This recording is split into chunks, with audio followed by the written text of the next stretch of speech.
ॐ अमृतहस्ताय विद्महे महाशक्तिनेत्राय धीमहि तन्नो अप्पाजि प्रचोदयात्।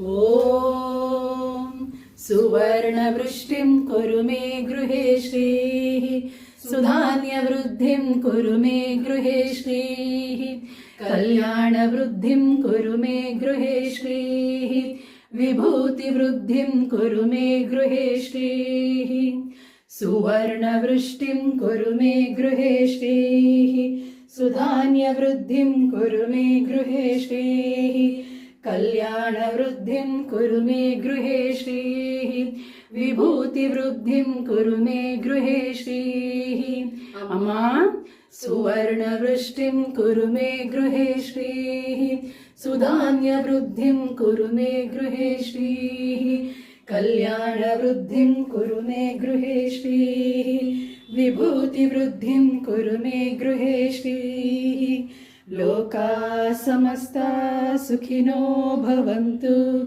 लोकाः समस्ताः सुखिनो भवन्तु लोकाः समस्ताः सुखिनो भवन्तु समस्तसन्मङ्गलानि भवन्तु।